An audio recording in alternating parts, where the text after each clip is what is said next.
previewing UFC 248, Israel Adesanya versus Yoel Romero, only on ESPN Plus. Pay-per-view this week, though. I'm your host, Preston Echdal, as always, joined by my co-host, Mr. Slaughterhouse1 on Twitter. What up, Slaughter? How we doing? What up, though? What up, though? What's going on? We're about ready to win some money this weekend. We got some good picks for y'all and some good leans and some good some options. So let's get into it. Yeah, let's go. Before we start, though, if you are wagering, go to mybookie.ag. Use promo code PUBSPORTS. When you deposit a minimum of $99, you'll get a 50% deposit match. So $99, you get $200, so on and so forth, up to $1,000. All our lines will be taken from mybookie.ag. Let's recap last week. UFC Fight Night 169, Benavidez versus Figueiredo. We started with a loss. Sean Brady pretty much took down Ismail Nardiev round 2 and round 3. Nardiev couldn't get up, and I was pretty much done for the week. Yep. Both picked the wrong side on that, although I did think it'd be a little closer. I didn't think Ismail would I thought he would at least work on his takedown defense. Obviously, he didn't. Yeah, it was bad. Yep. So move on to Spike. I think we're both kind of on the wrong side on this. Elon Cruz, I figured he would use his length to his advantage. He did not. Spike gets in right away, actually fools him with being the smaller guy with the high leg kick to the head, gets through, shocks Elon Cruz, and then goes in for the kill. Yeah, he just ground and pounded him pretty bad. Spike looks good, man. He's got that 187 on the 666. Yeah, he looked good. Next fight, Jordan Griffin wins via choking TJ Brown out. Horrible. Cold. Yeah. Horrible, because TJ was dominating this whole fight. Yeah. Dominating. I mean, he just smothered the guy all fight long. I thought this was going to be the first easy win for me for the night. Unfortunately, I didn't. I had to start off 0-3 to get into a win. So, yeah, then we move on to Luis Pena gets the W against late replacement Steve Garcia. He kind of just got on his back for 3 rounds and rode him out. Yeah. I got to say, though, you give Steve Garcia full camp. I told you it was going to be close. He's going to give a way better performance than he did. Luis Pena could be in trouble. He seems to play down sometimes to all the hype. So let's move on. Marcin Tybura versus Sergio Spivak. I believe we were on the opposite sides of this. I had Marcin. Yeah, Spivak just couldn't get up. Another guy just couldn't get up off the ground. Yeah, and I knew that Tybura had the trips on the wrestling background a little bit more, but it's another 50-50 fight. So the next fight was an easy money winner. Great dog fight. We both had Brandon Allen. Brandon did great. Tom Breeze, I think, is a little overrated at this point. He's been talked up and praised a little too much. Brandon Allen came in, just put on a show. Yeah, he's really good wrestling, good grappler, and that's what I tend to focus on. And yeah, this was a nice, easy plus 130 dog. Yep. Now we get into the last fight of the preliminary card. Gabriel Silva versus Kyler Phillips. Very disappointing fight for me. I had a 3-team parlay with Gabriel Silva in it. He was the last leg I needed, and of course he loses. Kyler Phillips just had his way with this guy. I mean, he just dominated on the feet. Silva, I thought, would be a better fighter or better stand-up, and he just seemed too slow, and he didn't use anything to his advantage. Yeah, I mean, off the loss to Ray Borg, I definitely thought he'd be better. This was Phillips' sort of UFC debut, and he looks good. He looks really good. He looks very good. I'm very anxious to see him in the next fight. Yeah, for sure. So we move on to the card, the main card. We start off with the easy fight, Grant Dawson. We both had this. We both knew it was coming. Yep. I think the only thing we didn't say is it would have happened in the second round. We both thought it would happen in the first, but soon enough in the second, a minute 38 in, Grant Dawson just overwhelms Minor, and I mean, that's all she wrote. Yeah, I mean, minus 500 favorite, but yeah, pretty safe one. These next few were pretty safe. Yeah. So you get into Megan Anderson. Again, she needed this win. She goes out there I think she surprises a lot of people though with that straight knocks out Norma. I think people thought Norma would get her down to the ground, do a little bit more grinding, but Megan looked good. She stayed balanced and she was very hard to take down.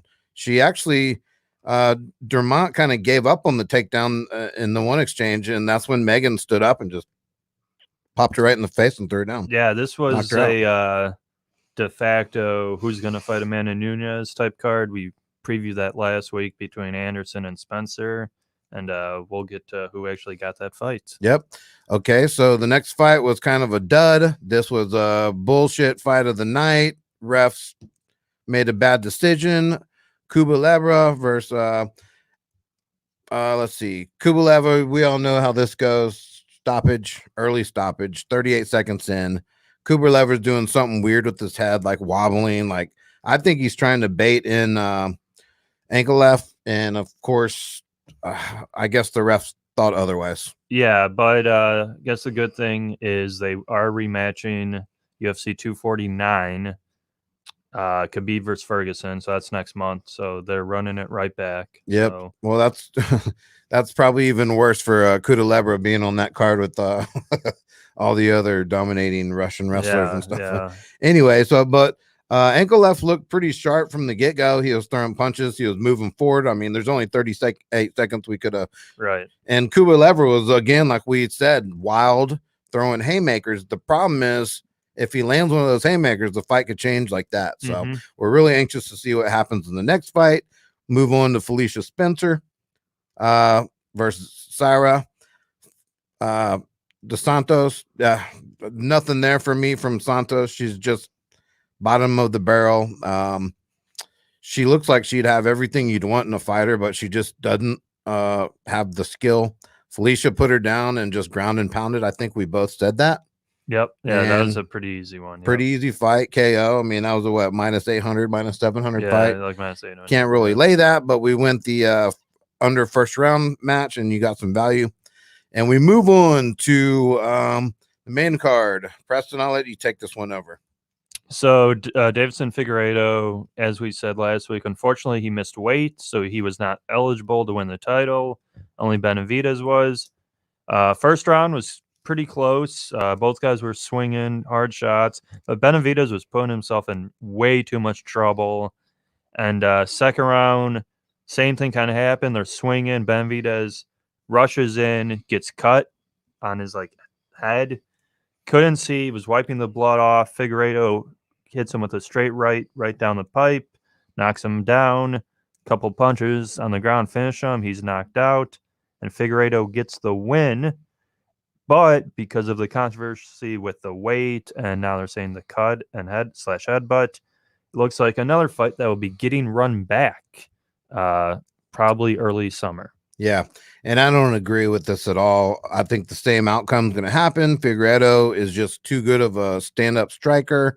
He obviously, you saw the exchange on the ground. Very, man, this fight, I would have loved to seen more of it on the ground because they were just scrambling like no other. Figueiredo's a lot better than people think on the ground as far as scrambling, getting out of things. I thought he had Joseph gone with that armbar. Yeah. I mean, dude, Joseph, for him to get out of that is pretty amazing in itself. Although it wasn't enough, Davidson's power is just too much. If they run this back, I'm predicting we'll have a new champion, Figueiredo. The same thing will happen. Joseph Benavidez will get knocked out.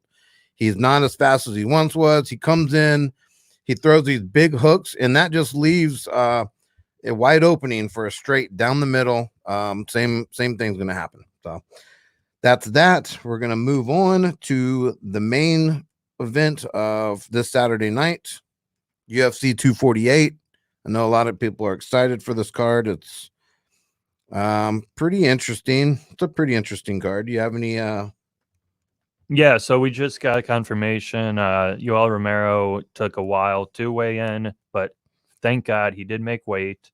So the main event is now official. People were thinking he was gonna not make weight because he was the last person to weigh in, but he made weight, so fight's good. Yeah, I think the actual main card of the pay-per-view portion, so to speak, it's pretty good. Then you get the return of Sean O'Malley. he's a hype like prospect. Marco Madsen, elite wrestler. It's kind of weird. You have two guys on this card that have been gone for 2 years with Magny and O'Malley. Yeah, I mean Neil Magny, Yeah, I could care less about. Oh Yeah. God, no, you telling me? Yeah, that guy's horrible. But yeah, no, this is a good card. So we'll go right into it. We open up with Guido Canetti battling a guy who screwed us once. Will he do it again? Dana Batgirl. Batgirl. So my bookie, we're currently sitting at Dana Batgirl at -140, Guido Cantina at +110, over and under 2.5, over -135, under 2.5 +105. Who you got in this, Preston? So I think you know who I got. Yeah, so for this one, it's kind of Canetti has fought some pretty tough guys. He got choked out by Marlon Vera, lost to Kung Ho Kong, but those are good, like not elite, but very good, like kickboxers. Batgirl has good power. He got taken down a couple too many times in his last fight, but I think this is more of a stand-up fight, coin flip. I'll take Batgirl to get it rebounding. Canetti's 40 years old. He's on the way out. I agree 100%. And Canetti is going to come out. He's kind of an exciting fighter that first round. He's going to come out, throw some big shots. If Danab can avoid those big shots, he's going to last the full 3 rounds, more energized, straight shots. He's got some pretty dangerous knees, some good kicks. It's all a matter of that first round. If Dana can get out of this first round, I think he wins the fight in a decision. So I'm with you. -140. We both agree. Dana Batgirl. Nice. We move on to Jamal Emmers. Finally, this guy's been around for a while, making his proper UFC debut, taking on Giga Chikadze. Emmers is a pretty, not super well known, but pretty known prospect type. He's been around for a while. Good striking, good takedowns, good submissions. He's kind of got a good all-around package, good length, good height. This Giga guy, he's fought once in the UFC. That's pretty much all I saw. Wasn't really too impressed with him. I think he's going to be on the receiving end of it's going to be a bad night for him. I think Emmers just kind of showcases his abilities and probably doesn't finish him, but gets a pretty clear-cut decision. Yeah, so Emmers is definitely the bigger, thicker guy. I don't know if I'd agree with his striking being as good as Giga. I'm going to call him Giga. I think Giga does have the advantage in the stand-up, but I don't know about power-wise. Man, this is a tough fight. I think it will go. I think it's closer than people think. God, I want to take the dog. The odds for my bookie is your Jamal Emmers is -185. Giga is +155. Over and under 2.5. Over -133. Under +103. I'm gonna go ahead and take the over 2.5 -133. I think that's a good bet. I think this goes to a decision. If it goes to a decision, I do think it favors Giga. Although, just for a pick sake, I'm leaning Emmers. Yeah. So we're both on Emmers. Yeah, I think this is a good fight for him. We move on. Emily Whitmire battling Poliana Viana. Interesting fight here. I don't think Viana should be in the UFC. She has 3 straight losses. Her last fight, she got choked out really quick. Not choked out, armbarred pretty quick. Didn't look good at all. She's fought tough competition, but she's not that good. Whitmire is another good ground-based fighter. I think the line's around a pick 'em. I'm going to go with the 4-3 Spitfire to get a submission. Yeah, it's definitely a pick 'em. It's -113. Emily and -117. Paulina Vienna. Over and under 2.5 is -200. Under 2.5 +160. Emily was a little embarrassed last fight. But overall, she's the better fighter. Vienna hasn't done anything for me. She's supposed to be like a black belt jiu-jitsu master, and her ground game looks pretty pathetic and weak. Yeah, she's been really bad. And then ever since they had that thing come out, about she beat up that mugger or some shit like that, turns out that that's not true. It was like some boyfriend of hers that beat the guy up, and ever since then she just hasn't been winning her fights. I'm going Emily. She's the better all-around fighter. I think she can finish Paulina in the first round. Yeah, no, that's what I like too. I like that under 2.5 plus 160. Yeah, that looks good. So we're both on the same side on that. Emily, all the way. So now we move on. Gerald Mearshart is battling Duran Wynn. Interesting fight here. Duran Wynn was one of those hyped DC comparable prospects, good wrestler, really short guy though. He's like 5'6", he's listed at 5'7". Mearshart, old cagey veteran, good grappling, decent enough striking to get by. He usually loses the step-up fights but wins the base level fights. So he's like a gatekeeper. I'm gonna take Mearshart here. Win in his couple UFC fights has not impressed me at all. If he can't get the takedown, he will just kind of stand and bang. But with his size disadvantage, he's not able to do much. And Mearshart, while Win can take Mearshart down, Mearshart can do more off his back and catch Win with a submission. And I think Win will be more prone to gassing out. I'm going to take Mearshart as the short dog to win. Yeah, this is a tough fight. So my bookie has this at minus, what was it? Mearshart was, damn it. Mearshart plus 120. Win is minus 150. Over and under 2.5. 145 over. Under 2.5 plus 115. I personally like the over 2.5. Think this has decision written all over it. Darren Wynn is the smaller guy, although I think he has the better boxing and I think he has more power. Gerald Mearshart just stood toe for toe with Eric Anders, and although Derek Wynn's body might not allude to it, I think he does have more power in his hands. Mearshart, very good kicks to the body, jiu-jitsu black belt. He gets your neck. Usually it's over. But he's not the smartest guy either. And I think Wynn will push forward and just keep grinding Mearshart against the cage on the ground and just put him in positions where he can't do anything. So I'm going Darren Wynn minus 150. Over 2.5 minus 145. I think's the play. What do you think about that over? Yeah, I think this can be a decision because I don't think Wynn's going to knock out Mearshart. Mearshart's very durable, and unless Mearshart catches him in a sub, it'll probably be a decision. Yeah, I agree. Okay, well, we're on the opposite ends, but the over looks okay. Let's move on to the next fight, which I believe is the Mark Madsen. Is that what you have? I have Rodolfo Vieira. Okay, go ahead then. Let's go off your card. So we have Rodolfo Vieira, the black belt hunter, going against Sabarek Safarov. Highest favorite of the day at minus 690 for the black belt killer, the Rodolfo Vieira. On the other end of that, you got plus 490 with Sapphire. Over and under in this is interesting. Over and under is 1.5. Over plus 125. Under minus 155. Who do you got, Preston? Yeah, so they're pretty much telling you Vieira round one sub. Yeah. sub. Yeah, I mean he fought, his last fight was against Oscar Pichota.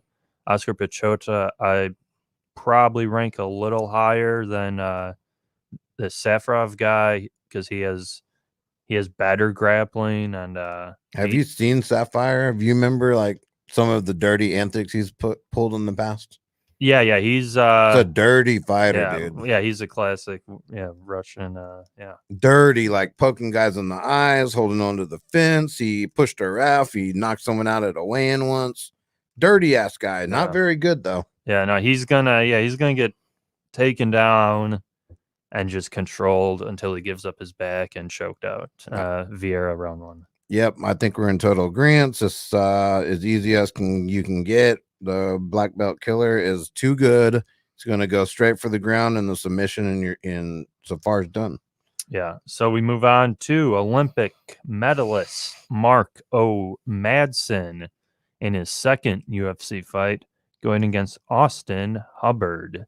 The line I think is pretty bettable, honestly. I think it's like 200-ish. Yeah, Mark Madsen is minus on mybookie.ag. Mark Madsen minus 220. Austin Hubbard plus 180. Over and under 2.5 minus 250. Under 2.5 is plus 195. So what's that saying? They're thinking it's going to be a over decision. Yeah, this is Easy decision. Yeah, I think this is probably gonna be one of the more boring fights of the night if it goes the way the UFC wants and Marco Madsen wants, where he just takes this guy down over and over and over and just basically lays on him. Like his last fight, he did actually unload with some good strikes, but previously to that, he was kind of more of a decision guy, just taking the guys down, controlling position, grinding out rounds, getting his points. Hubbard is a step up from the last guy he fought, but he is. He's fought some good competition, legit guys to get here. Austin Hubbard has. Yeah. Mark Madsen, that you alluded to, Olympic wrestler. I mean, freaking the Danish Olympian, right? Mm-hmm. Is he Danish? I agree with you 100%. Mark Madsen, I mean, he's got to freaking dominate this guy in the wrestling. When you're that good at something, you're gonna use it, right? Yeah, like he'll lose when he goes up against because he's at welterweight, like Jeff Neal. A Mike Perry would be a tough fight for him. A guy who can really crack him standing. This Austin Hubbard guy, while he is good, he's not going to knock him out, So I don't think Madsen's going to be scared of his power, so he's just going to bull rush in, take him down, and just pound him out. Yeah, I think Madsen too. He's at this age in his career, 35 years old or whatever. He's focused. He's got somewhere to be, and he's trying to get there. Austin Hubbard, he has fought good competition. You got to worry a little bit if the fight goes in the later rounds, like late round 2 and round 3. Hubbard seems to turn it on in those rounds, but someone like Madsen who can literally dominate and control this fight, hopefully anywhere he wants, I think is the easy bet, the safe bet. And I'm taking Mark Madsen as well at minus 220. Yeah, Madsen by decision's pretty safe. So we move on to the return of Sugar Sean O'Malley battling Jose Alberto Quinones. Sean O'Malley's been gone for 2 years now.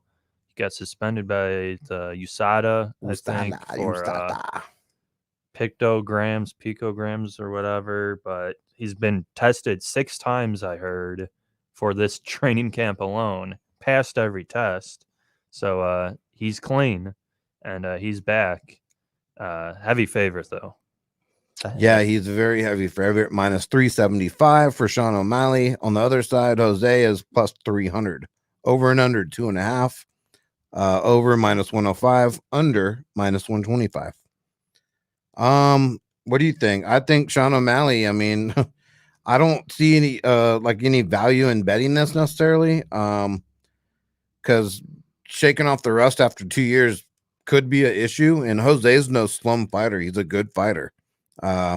He just doesn't seem to win his fights. He loses in some very weird ways, but Sean O'Malley, I think, is going to come out and just if he can stay on his feet, he's going to outclass this guy on the feet. I mean, 100%. I think Sean O'Malley a knockout. Yeah, that's what he did an interview with Ariel Helwani yesterday and said him and his coaches have some tricks up the sleeve that they're pretty confident they're going to catch him with something. Could be like a spinning back elbow, something crazy. Yeah, and crack him. And yeah, I like Sean O'Malley. I do like that under 2.5 minus 125. I did too. But because if it's over 2.5, then you almost have to say Jose's winning because he's dominating on the ground game. Because that's the only time Sean O'Malley has somewhat given up is when he's getting taken down over and over and over again. Yeah. Otherwise, he's going to straight jab to the face and knock this dude out. I mean, Yeah, I think O'Malley's gonna get the win however he sees fit. UFC again, you can't really handicap like that, but that's one of their guys, Sean O'Malley. He's gonna get the push, and this is headline the ESPN card too. Nice spectacular finish to go into the pay per view would be big for them, and I think O'Malley gets there. Yep, I agree 100% on the same side there. And we move on. Who you got next? So we move on to the ESPN Plus pay-per-view portion of the card. We open with Alex Cowboy Oliveira battling Max Griffin. I don't care for either of these guys much. Cowboy Oliveira's kind of always rubbed me the wrong way. Like the way he fights, sounds like tactics. Max Griffin is more of a technician. Oliveira is more of a wild man. I think this stays on the feet, and I'm going to take who I believe is a short dog and Max Griffin to just outwork Oliveira and get it done. Max Griffin's plus 115 on my bookie. Alex Oliveira is minus 145. Over and under 2.5. Over minus 160. Under plus 130. Man, these are two veterans. I'm surprised they haven't faced each other before. They've both been around for quite some time. Max Griffin to me is just pretty boring, basic, slow, flat-footed. And Alex Oliveira, we know he's chinny sometimes, and he gives up his neck a lot. And if he gives up his neck, he's screwed. Mm-hmm. Like he taps out almost instantly. I've never seen someone not even try to get out of a choke. Like, he just taps out instantly, which I don't like about the guy. But I have to go back to these guys' primes. In these guys' primes, Alex would have wiped the floor with Max. Alex was a freaking striking machine. Vicious elbows, vicious knees, good clinch. Max Griffin can take it down, can control it if he fights that way.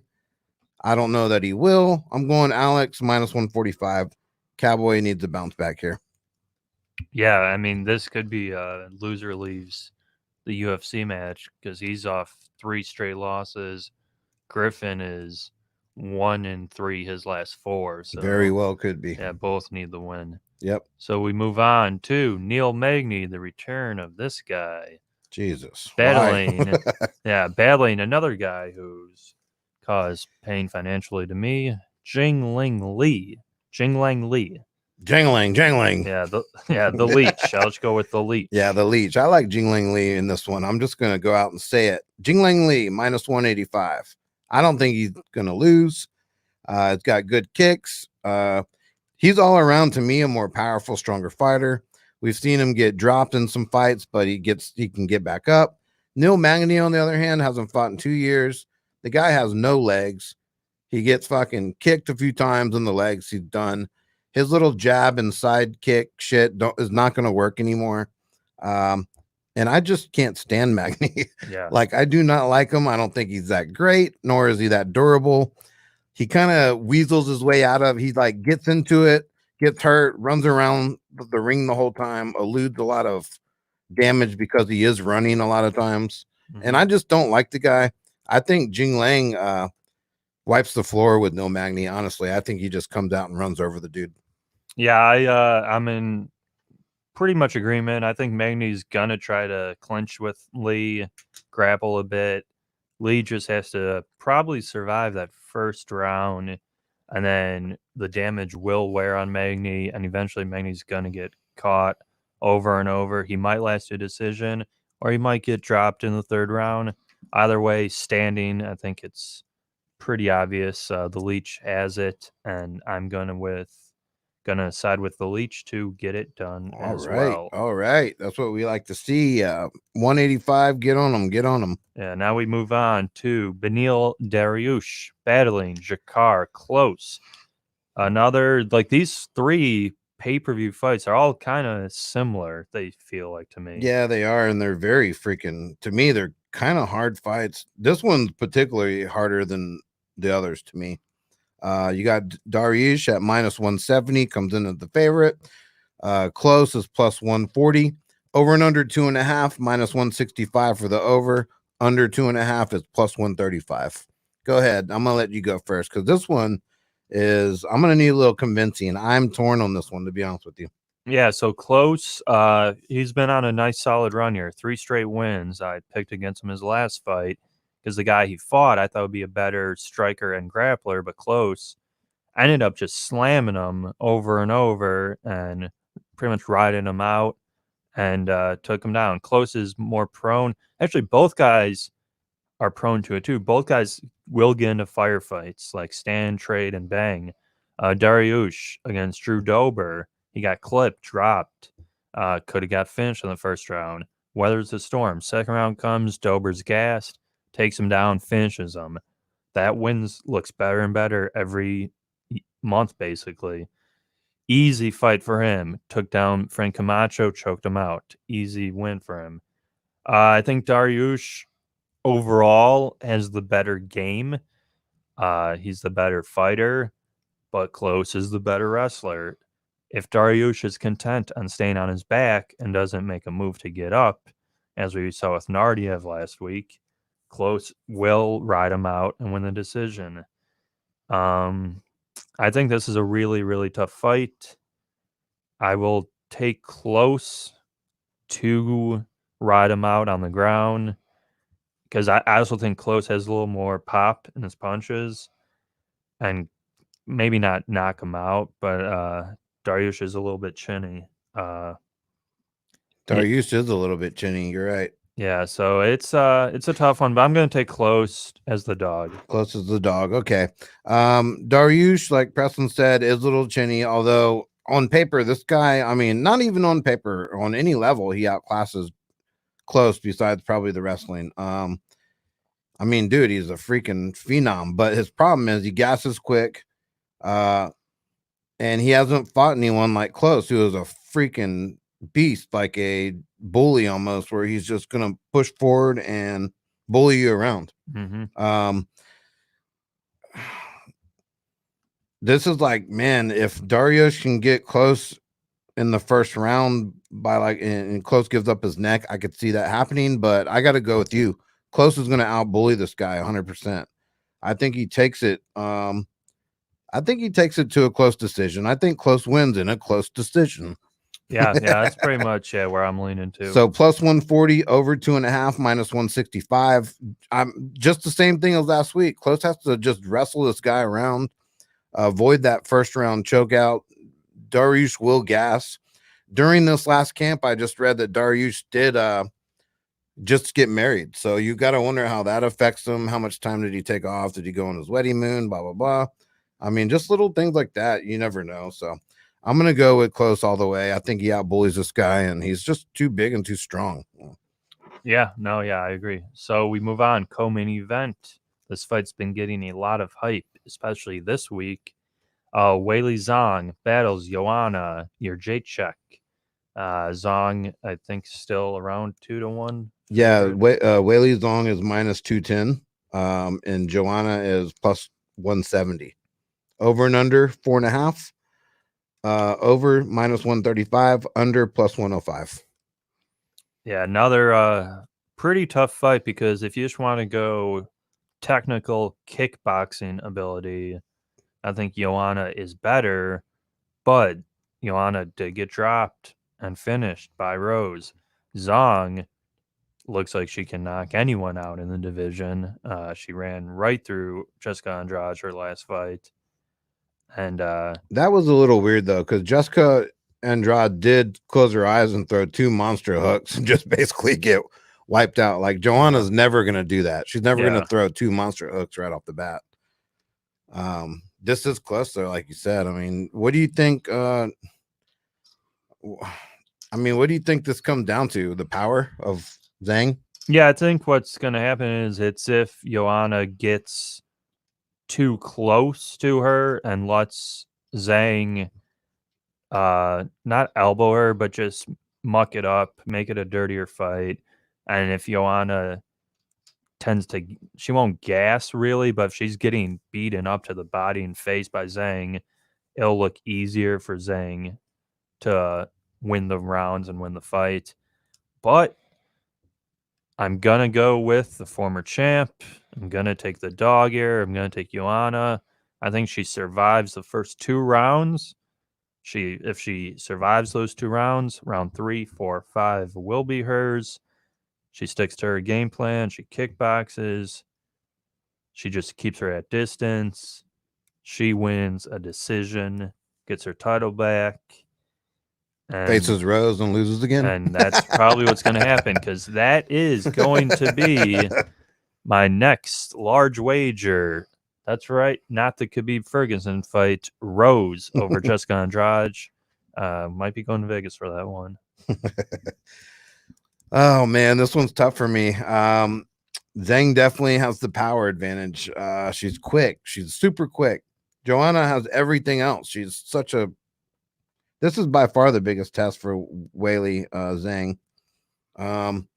Joanna's my girl, man. I love her, but she has been dropped, like you said. She's chinny. She's been dropped. I looked up some stats like 5 or 6 times. And the other thing that scares me about Joanna is her takedowns. She's been taken down like 23, 24 times. Yeah, I mean, Shevchenko definitely masterclassed her pretty easily. And that's what scares me with Zhang, because no one really has seen it from her. But if you watch some of her fights, she has a real good body clinch with a trip. Mm-hmm. And she can do that body clinch and trip, I think, all day on Joanna. Yeah. So that scares me. But like you said, you get to those freaking 3rd, 4th, and 5th round. This is all Joanna. God, this is a coin flip for me. It's a lot closer than people think. I do eke it out. I like the over 145 minus 135. I do think it's a decision. This is going to be a total points match. Johanna always plays the point match game. That's what she's good at. Yep. This could be a classic. Johanna's kind of leading in the points. Zhang has more of the power punches. It's going to be a coin flip. Man, I don't know. Yeah, because even if it goes to decision, I don't know. You know, like you said, it can be either way, split either way. If Joanna is getting clipped hard, like they'd be like, "Oh, Zhang has the more powerful punches. We'll give her the fight." Or if she's, yeah, because I don't think either one's going to win going away. I wonder what that reach advantage is. Can you find that for us real quick? Because that could be a difference too. Johanna, if she can kind of stay out in the zone, and I mean, man, God, every part of me wants to pick my Polish girl, my Polish power, my Polish pride, my Polish blood. I want to see her win, but man, I got to go with Zhang. I'm taking Zhang minus 210. I might regret it, but that's what I'm doing. Yeah. Can't find any reach. Really I wanted to see that because that's kind of important in this fight. I'll try to look for it. If we come back to it, we'll see. But okay, we're gonna move on then to main event time. Israel Lifestyle Bender Adesanya defending his belt against Yoel Soldier of God Romero. Currently, my bookie has Israel at minus 290, Yoel Romero at plus 230, over and under 3.5, minus, which is interesting, right? In the championship, you don't really see 3.5 too often. Over 3.5, minus 125, under is minus 105. There's not too much to say about this fight when you really think about it. Yeah. I know I've been talking shit all week, telling people I'm going for Yomel the dog, but when you really sit down and think about it, I just don't see Israel losing this fight in any aspect. Just he's got the length, he's got the striking, the kicks, everything you'd ever want. Sit outside, pick apart Yoel, and that's all she's wrote. I mean, Israel didn't have to take this fight. It's kind of a risky fight for him, to be honest with you, because he was sitting there. He could have sat and waited for Costa to be done. Yep. But he came out and said he wanted, for his legacy purposes, to face one of the baddest men in the division. I hope he's not eating his words, but I just don't see him losing. He's going to play this fight safe. This is more of a crowd pleaser, like the Silva fight. And I think that's exactly how he approaches it. Safe, not doing a lot of risky things, and just picking Yoel apart. Yep. Yeah, I completely agree. Israel Adesanya. It's probably him, John Jones, Khabib, probably right now for your top three, and Connor, obviously, but for a pay-per-view right now. Now you always have to worry about Yoel. He's got the live action with his knockout power that can happen. Yeah, he jumps, he throws flying knees, big punches. Like he is a live dog, Yeah. but I mean, I mean, the technical advantages for Adesanya are in every way. pretty wide, and Yeah. I think this is almost as safe as Connor over Cowboy. I would love to go to a casino for this fight. You know, maybe we'll see. I love Adesanya in this fight. Like I'm not a huge Adesanya fan. I think he is good, but I think there are matchups that will be difficult to him. Problem is Romero doesn't fight smart. I don't know if it's That's what I'm worried about is him finally like coming out and doing that fighting smart shit where he's gonna put his wrestling at a fucking all showcase like he never really uses it though, and ever. if he stands with Adesanya, he's gonna get picked apart easily. Then he'll gas out, and I think that's why they have it at 3.5. Because I think then Adesanya will probably hit him with like a body kick or a knee to the body, drop Romero, finish him on the ground, probably round 4. So Well, you know that Roel though, he's famous for those third round knockouts. Like he has these like comeback knockouts after he looks like he's done down the earth. yeah, I mean he sparked Chris Weidman bad. Weidman was arguably winning that fight. Finished him, finished Machida. He's beat a lot of top guys. Yeah. Like he's good. He, knocked out Luke Rockhold, Machida. I like Yoel, but he's 40 years old. Where's he going to go from here? Who knows? I mean, I just don't see, like Preston said, every freaking advantage is almost to, besides the wrestling, of course, which Yoel never uses. So we don't have to worry about that. But to Adesanya, I, however, do think the over 3.5 is a great bet. Minus 125. I think that Israel could go the full 5. Only due to the fact that he does play this fight super safe. He wants to avoid risk at all costs, not take any crazy shots from Romero and take that risk. So he's just going to stand outside, pick them apart, and I think that's the way to go. Over 3.5.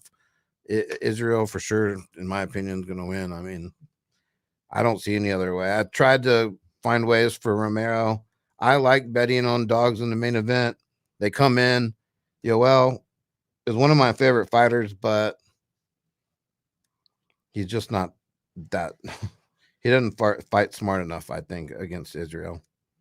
Yeah, and then this is going to set up Israel to fight Paulo Costa, which is probably a little tougher fight because Costa is just bigger too. Like Romero, that's the issue. Romero doesn't have the height that Costa has, so Costa is a big guy. I think he could bully Israel a little more. Again, that's probably another fight I think Israel would win. But yeah, so we're in agreement there. Let's go to our best bets. We're going to actually hit our best bets this week. And I'm going to keep it nice and easy. 2-fight parlay. Both guys UFC wants to win. You're getting minus 150 on it. But it's pretty safe. Sean O'Malley, Israel Adesanya. That's what I'm going with for my best bet. Both guys, to me, have advantages mostly everywhere. And yeah, that's where I'm going. As always, mybookie.ag, promo code PUBSports. Deposit $100, you'll get 200, so on and so forth. Jeff, where are you going with your best bet? My best bet is actually probably going to be, man, I'm thinking I'm going to go with Darren Wynn, minus 150, or the over 2.5. Either one of those to me are good bets. And I'll probably take them both, to be honest with you. So those will be my best bets.